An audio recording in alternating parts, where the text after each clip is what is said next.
Hey, General Hospital fans. So right now we have got one of the most fascinating and honestly deliciously soapy situations brewing in Port Charles, and I cannot stop thinking about it. Nina Reeves is deep in protection mode for Jack Brennan, but director Ross Cullum is absolutely still circling, and he wants Jack dead. Make no mistake about that. Cullum has not backed off, he has not changed his mind, and he is not going to be patient about this indefinitely. So Nina may have to take things considerably further than she already has, go to much greater lengths, and do something that is going to shock pretty much every single person in Port Charles. And that something, if our source is right, might just be walking down the aisle. It's your host, and we're going to talk today about how and why Nina and Jack could end up in a marriage of convenience, what that would mean for everyone around them, and why I actually think this is not just a wild theory, but a genuinely plausible and incredibly soapy direction for the storyline to go. But before we get into all of it, please hit that subscribe button if you are not already following us, because you do not want to be behind on this one. Alright, so let's start with the leak, because this is where it all begins. A little while back, we reported something from a source that has generally been pretty reliable for us, and what they told us was that a marriage of convenience is coming to General Hospital in the near future. Now that is already a juicy piece of information on its own, but the most interesting part of what our source said was the clue they dropped alongside it, which was that it is not going to be Carly Spencer and Valentine Cassadine. Because honestly, when you hear marriage of convenience on this show right now, your mind goes there first, right?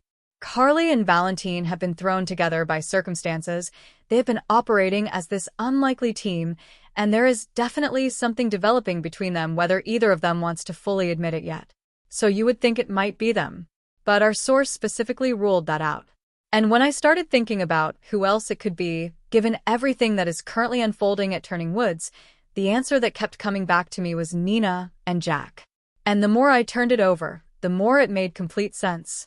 Let's walk through how we got here, because the setup is so important to understanding why this marriage idea is not just dramatic for the sake of it, but actually functionally necessary for Jack's survival. It all goes back to Nina accidentally stabbing Jack with a syringe full of Drew Kane's paralytic drug. That was not intentional on her part, we know that, but the consequences of it have been enormous. Jack ended up at General Hospital, and what happened next is where things got really complicated. Nina refused to inject him again, even though Willow was pushing her to do it.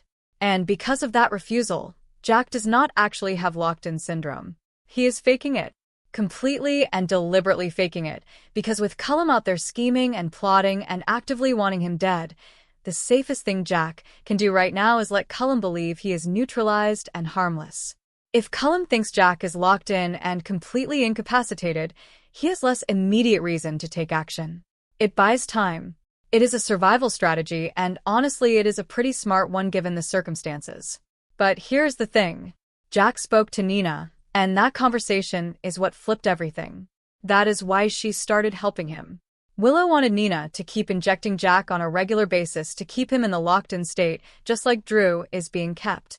But once Jack communicated to Nina that he was not actually locked in, that he was aware that he was a real person in a very dangerous situation and not a vegetable she was maintaining, she could not go through with it. She just could not do it. And so now Nina is lying to Willow. Willow believes Nina is continuing the injections on schedule. She is not. The last time Nina went to see Jack at Turning Woods and was supposed to inject him again, she squirted the syringe into a plant and walked out of there with a clean conscience. That detail is so perfectly soap opera, and I love it so much. The plan at Turning Woods has now received more of Drew Kane's paralytic drug than Jack Brennan has. So Nina recently told Jack plainly that she is his only way out of this mess. And even as she said it, I think she may not have fully grasped just how true that statement is, or just how many different forms that help might eventually need to take. Because Cullum's grip on this situation is significant, and getting it loose is not going to be simple. Think about what Cullum has already done. He told Jack directly that Jack saved himself by having that stroke, because now he is neutralized without Cullum having to lift a single finger. And Cullum has made himself Jack's medical proxy, which is an extraordinary amount of power to hold over someone who cannot speak up to contradict or challenge anything. I fully suspect that medical proxy designation is a forgery because of course it is. This is Cullum we are talking about, but Jack in his current faking it situation cannot exactly stand up in a meeting and say so. Cullum knows that, and that is precisely why he made that move. And then Cullum decided that faking safety is not enough for him anymore. He has decided he is going to go ahead and kill Jack. Get him off the board entirely as a future complication. Because Cullum operates like someone who does not like loose ends, and Jack Brennan alive and potentially recoverable is the definition of a loose end. Of course, Cullum has to be careful about how he does it, because a suspicious death at Turning Woods is going to raise questions he does not want raised. But the intent is absolutely there. And when Jack picked up on the threat in what Cullum said to him, he panicked, which is completely understandable, and he asked Nina to go to Valentine for help. And now it looks like Carly and Valentine are actually at least considering getting involved in some capacity. But here's the problem. Their help may not arrive in time. And the most urgent, most immediately actionable thing that needs to happen right now is blocking Cullum's access to Jack before he does something irreversible. This is where the marriage of convenience comes in, and I want to walk through this carefully because the logic is really solid. Right now, as Jack's self-appointed medical proxy, Cullum can walk in and out of Turning Woods like he belongs there, like he is family. Nobody is stopping him because on paper he has the authority and there is nobody in Jack's corner who can legally challenge that. But what if that changed? Here is how it could work. Jack, who is faking being locked in, could suddenly and miraculously appear to regain his ability to speak. That in itself would be a massive development and would give everyone around him a moment of shock and confusion to work with. And in that window, Jack could change his medical proxy over to Nina. Simple, clean, and completely legitimate. That move alone takes Cullum's automatic access away. But why stop there? Because if you are really going to lock this down and make it bulletproof, you add another layer of protection on top. Jack and Nina get married while he is still a patient at Turning Woods. And from that point forward, as Jack's wife, Nina becomes the person with authority over all of his medical decisions. She can block Cullum from getting into Jack's room entirely. Not slow him down, not make things inconvenient for him, but actually block him. Full stop.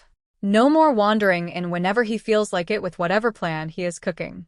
Nina, as Jack's wife, would be the wall between Cullum and his target, and she would be a very formidable wall at that. And the protection does not end at the hospital door.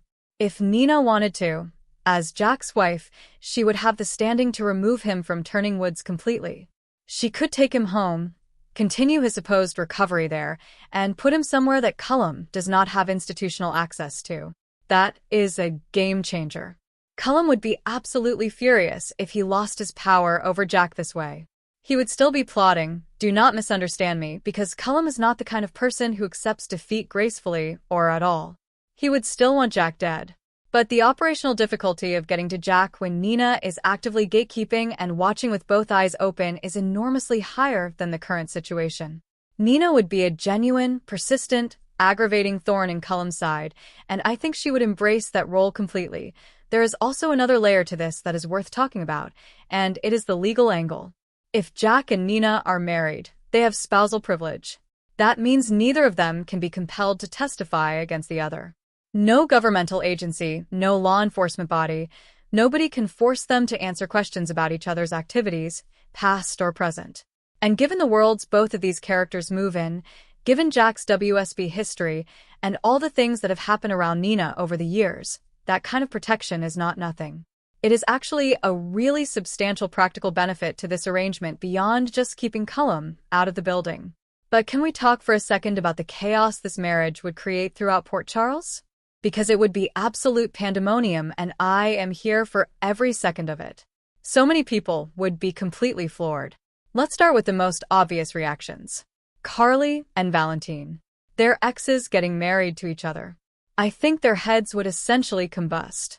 Now look, I want to be clear, I do not think either of them would be jealous in the traditional romantic sense.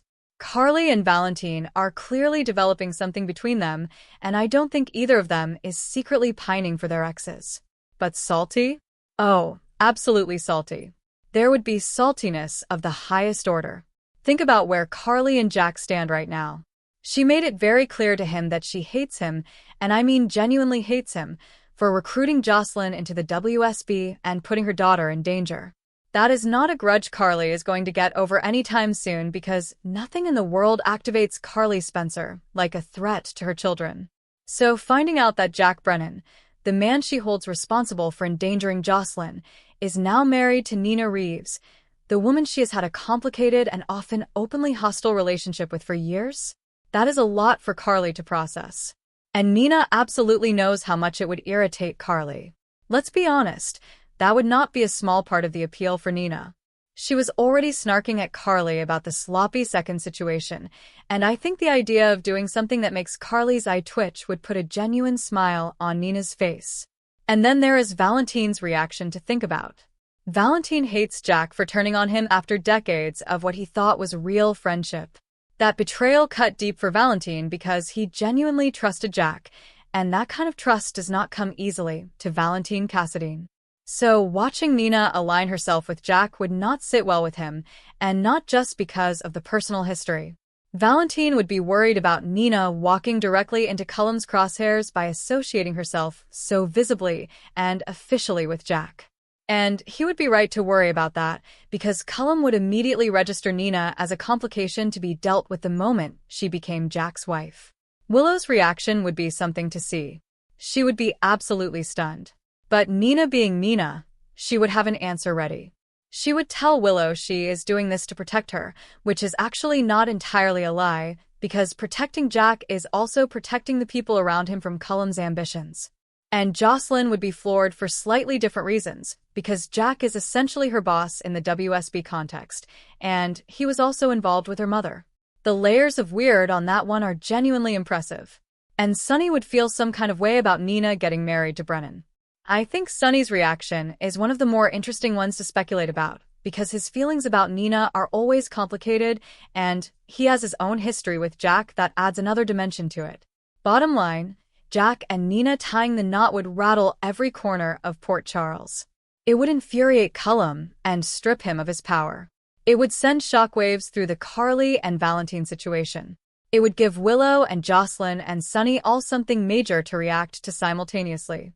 And it would do all of this while actually serving a real functional narrative purpose, which is keeping Jack alive and safe. That is the kind of move this show does best when it is firing on all cylinders. And here is what I find the most exciting about this whole scenario, which is the long game of it. I love the idea of Jack and Nina getting married for completely unromantic, purely strategic reasons, and then slowly, improbably, almost against their will, actually falling for each other. That enemies to lovers pipeline is one of the great storytelling traditions in daytime television, and these two have the raw material for it in abundance. They used to genuinely dislike each other. When Nina went to Jack for help with Willow's situation, he turned it into leverage and wanted her to spy on Charlotte to get information on Valentine, and when she did not deliver, he got genuinely hateful with her. There is real history of conflict and resentment there that could very organically transform into something else given enough time and enough proximity and enough shared danger.